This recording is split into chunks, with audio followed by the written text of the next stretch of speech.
हम डिस्कस करने वाले हैं चैप्टर 4 क्वाड्रेटिक इक्वेशन। क्लियर। तो क्वाड्रेटिक इक्वेशन, क्वाड्रेटिक बोलते किसको हैं? क्लियर।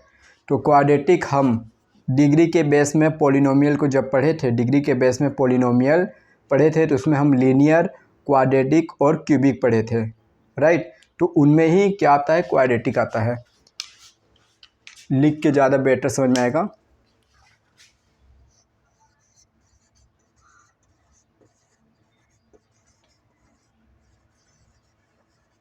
बेस ऑन डिग्री में पढ़े थे हम लोग पहला लीनियर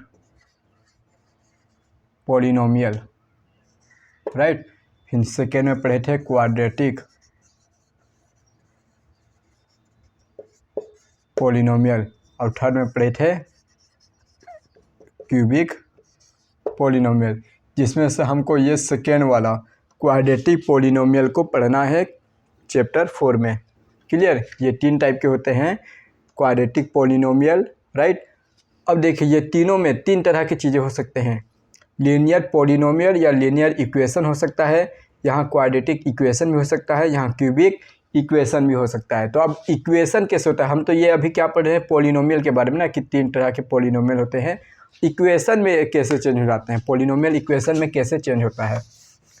ठीक, तो देखते हैं कैसे चेंज होता है। तो सबसे पहले तो क्वाड्रेटिक पॉलिनोमियल कब बनेगा? क्वाड्रेटिक पॉलिनोमियल या इक्वेशन कब कहलाएगा वो? जब उसका डिग्री 2 हो। अब डिग्री मतलब क्या होता है? तो ये भी समझ आइए। डिग्री का मतलब होता है हाईएस्ट पावर, राइट। डिग्री मतलब हाईएस्ट पावर। तो हम बना लेते हैं, हमारा पॉलिनोमियल बनता है ax² + bx + c। ये क्या बन गया हमारा? Quadratic polynomial. क्वाड्रेटिक पॉलिनोमियल क्यों कहेंगे इसे? क्योंकि यहाँ पे जो हमारा डिग्री है वो क्या है? 2 है। यहाँ दिख रहा है x का पावर 2। अब ये 2 ही इसी पूरे पॉलिनोमियल में 2 ही क्या है? सबसे हाईएस्ट पावर है, इसलिए इसे हम क्वाड्रेटिक पॉलिनोमियल कहते हैं, राइट। इसका डिग्री 2 है तो इसके आंसर भी क्या आएंगे? 2 आंसर आएंगे। एक होगा आपका अल्फ़ा और एक होगा बीटा, जिसे हम क्या कहते हैं? जीरोस। ये हम कहाँ पढ़ ये हम पढ़ के आ चुके हैं चैप्टर 2 में। ओके। अब आ जाता है क्वाड्रेटिक इक्वेशन। तो ये जो हमारा पॉलिनोमियल है ax² + bx + c, इसमें अगर इक्वल लगा देते हैं तो ये बन जाता है इक्वेशन। पॉलिनोमियल में इक्वल लगा देते हैं तो पॉलिनोमियल चेंज हो जाता है इक्वेशन में। अब इक्वेशन, तो ये क्वाड्रेटिक इक्वेशन हो गया। क्वाड्रेटिक इक्वेशन में भी डिग्री कितना है? 2 है। तो इसके आंसर कितने होंगे? 2 होंगे, जो क्या होगा? वही अल्फ़ा और एक होगा बीटा। अब इन आंसरों को क्या बोला जाता है? रूट। इनको बोला जाता है रूट। बस चेंज यही है। यहाँ पे क्वाड्रेटिक पॉलिनोमियल में हमारे 2 जीरोस आते हैं और क्वाड्रेटिक इक्वेशन में 2 रूट आता है। जीरोस और रूट बात एक ही है, बट ये पॉलिनोमियल है और ये इक्वेशन है, इसलिए इसको जीरोस और इसको रूट कहते हैं। क्लियर। अब यहाँ पे जो ये a है, b है और ये c है, इनका मतलब क्या होता है? तो देखिएगा, ये a b c, तो ये सभी होते हैं रियल नंबर। इनके जगह क्या लिखा जाता है? रियल नंबर को लिखा जाता है इनके जगह पे, ए बी सी के जगह पे, राइट। बट कंडीशन ये है कि ए के जगह पे बस 0 नहीं लिख सकते। ए के जगह पे हम 0 नहीं लिख सकते। सबसे फ्रंट में ए के जगह पे 0 नहीं होगा। अगर हुआ तो वो हमारा क्वाड्रेटिक इक्वेशन या क्वाड्रेटिक इक्वेशन कहलाएगा वो, ना ही क्वाड्रेटिक पॉलिनोमियल कहलाएगा, राइट। अगर ए के जगह में 0 आ गए तो इस तरह से हो सकते हैं आपके। क्या आप ऐसे लिख दें, ए के जगह पे 0 छोड़ के कुछ भी, यहाँ पे -5 कुछ भी लिख सकते हैं, प्लस बी के जगह 0 लिख सकते हैं, कोई इशू नहीं है, राइट। वैसे तो इसका मतलब कुछ ही नहीं होगा। इसका मतलब क्या होगा? कुछ नहीं होगा।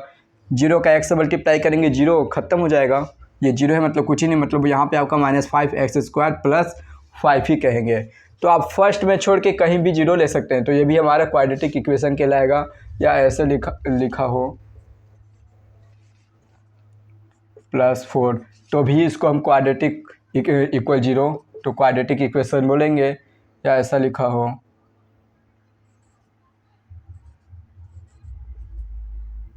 +2x, तभी इसको क्वाड्रेटिक इक्वेशन बोलेंगे। या ऐसा लिखा हो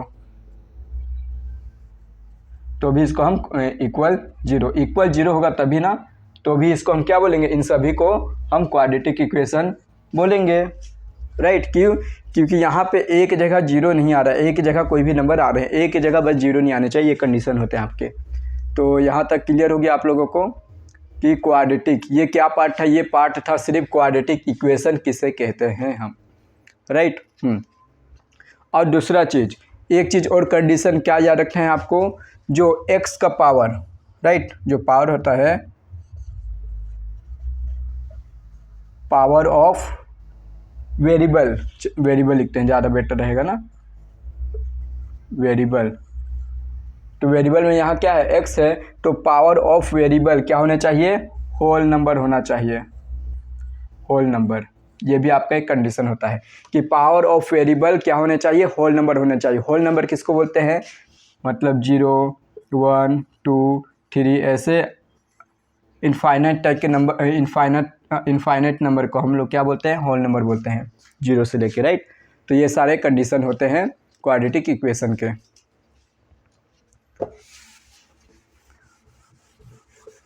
अब हम चलते हैं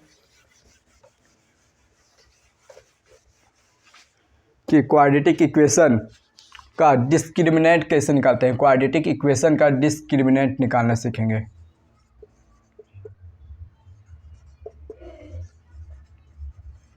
डिस्क्रिमिनेंट मतलब D, right, equal b² - 4ac, ऐसा आपका बुक में लिखा होगा। तो इसमें डिस्क्रिमिनेंट लिखा है, इसका मतलब क्या होता है, डिस्क्रिमिनेंट मतलब होता है जो नेचर बताए, हमारा जो भी वैल्यू आएगी यहाँ पे b² - 4ac, ये कुछ भी होगा, a b 1 2 3 4, इनमें मल्टीप्लाई करेंगे इन सभी का, तो कुछ तो वैल्यू आएगा ना निकल के, राइट। जैसे दे दिया आपको कोई नंबर 2 × 3 × 5 - 6 - 7 + 8, ऐसा एक नंबर दे दिया।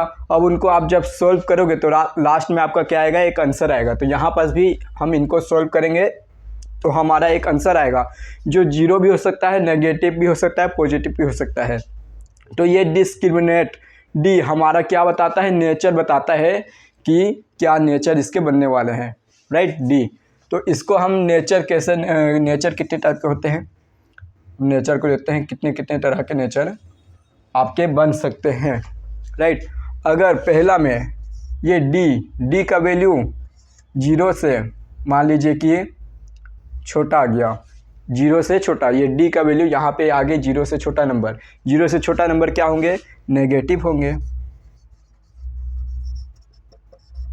क्लियर। तो हमको इससे नेचर पता चलेगा, तब हमें इसका नेचर क्या पता चलेगा,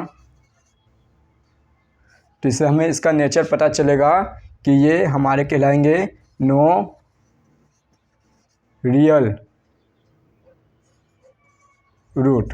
ये क्या कहलाएंगे, नो रियल रूट, मतलब अगर नेगेटिव आ गए तो इसके कोई रियल रूट नहीं होंगे, या इसको आप बोल सकते हैं imaginary root, clear.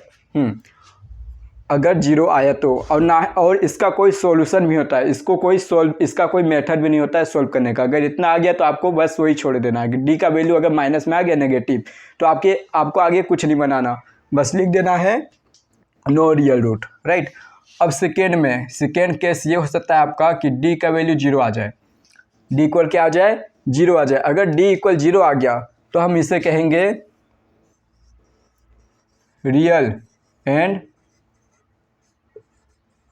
Equal root, clear. इसे हम क्या कहेंगे, रियल और इक्वल रूट। तो इसके जो सॉल्यूशन हमारे बनेंगे, इसमें जैसे मान लीजिए कि आपको बोल दिया गया दो नंबर जिसका मल्टीप्लाई करिए तो 16 आ जाए और जिसको ऐड करिए तो 8 आ जाए, तो 4 4 जा 16 और 4 8, तो ये दो नंबर जो आपको मिल रहे हैं 4 और 4, राइट, ये दोनों आपस में क्या हैं, इक्वल हैं। तो इसके जो आंसर होते हैं वो भी क्या आते हैं, इक्वल आते हैं। 4 4 आएगा या 1/2 1/2 आएगा, दोनों आपके सेम रहेंगे, क्लियर। तो ये इसका नेचर हो गया, ये इसका नेचर हो गया ना, रियल एंड इक्वल रूट कहलाएगा। और थर्ड केस हो सकता है आपका कि डी का वैल्यू 0 से क्या आ जाए, बड़ा आ जाए, राइट, डी का वैल्यू आपका 0 से बड़ा आ जाए। अगर डी का वैल्यू जीरो से बड़ा क्या आएगा, पॉजिटिव आएगा।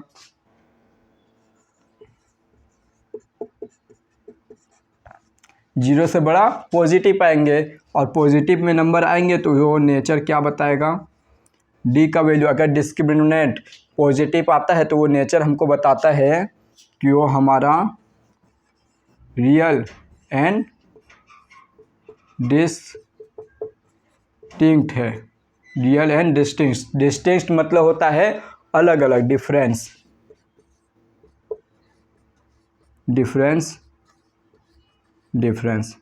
क्लियर। इसके लिए एग्जांपल समझ सकते हैं आप, जैसे 5 3 जा 15, राइट, और 5 से 3 माइनस किए 2 हो गए, तो 5 और 3 ये दोनों कैसे नंबर हैं, अलग अलग है। 5 और 3 अलग अलग है, तो इसमें आपका जो आंसर आता है वो अलग अलग आता है। जो दो आंसर आते हैं वो दोनों अलग अलग होते हैं, जैसे 5 हो गया और 3 हो गया, दोनों डिफरेंस होते हैं। क्लियर। तो ये इतने तरह के आपको नेचर मिलेंगे डी के। अब हम इसका चलते हैं सॉल्यूशन, किसके सॉल्यूशन हम किस किस तरह के बनाएंगे, राइट।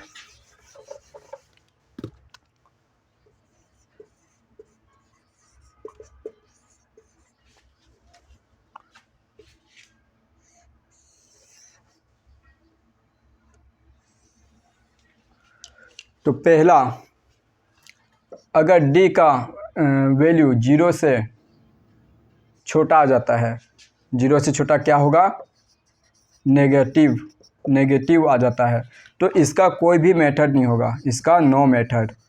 इसको पहले ही बताएं अभी कि इसके लिए कोई मेथड नहीं है। मतलब अगर नेगेटिव डी का वैल्यू यहाँ नेगेटिव डी का वैल्यू आ जाता है तो हम आगे सॉल्व इसको करेंगे ही नहीं,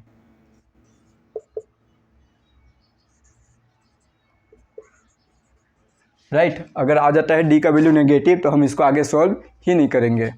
और सेकेंड हो सकता है केस आपका, सेकेंड में बताया था कि डी का वैल्यू जीरो के बराबर आ जाए, डी का वैल्यू क्या आ जाए, जीरो आ जाए, जिसको हम बोलते हैं real and equal root, right. तो इसको हम लोग 3 तरीके से बना सकते हैं। इसको बनाने के लिए हमारे पास क्या है, 3 मेथड है। तो पहला मेथड है हमारा स्प्लिट मेथड, राइट। और इस स्प्लिट मेथड को हम प्राइम फैक्टराइजेशन मेथड भी बोलते हैं।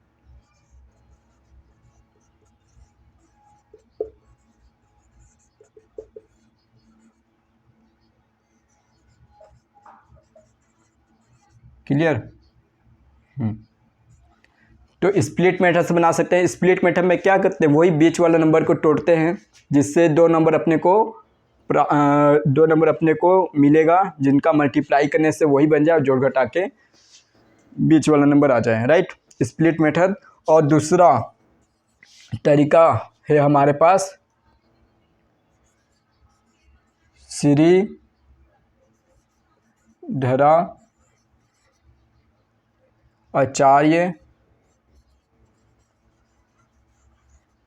Formula method. इसको हम लोग डायरेक्ट फार्मूला मेथड भी बोलते हैं, ठीक, क्योंकि इतना लंबा नाम को नहीं याद रखता है। Formula method, Shridharacharya formula method, right.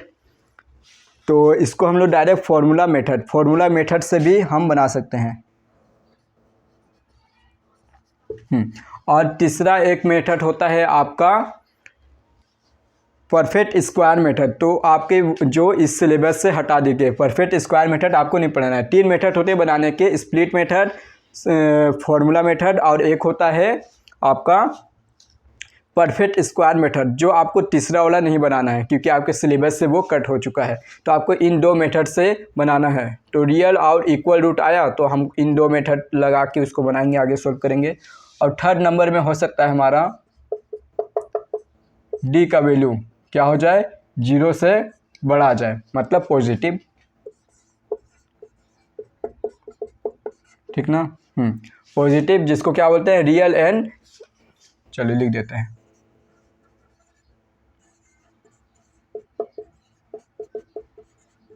Distinct, right. तो इसमें पॉजिटिव नंबर दो टाइप के आते हैं, पॉजिटिव में भी नंबर दो टाइप के आते हैं, 2 टाइप के। तो एक हो सकता है आपका परफेक्ट स्क्वायर नंबर आ जाए 1,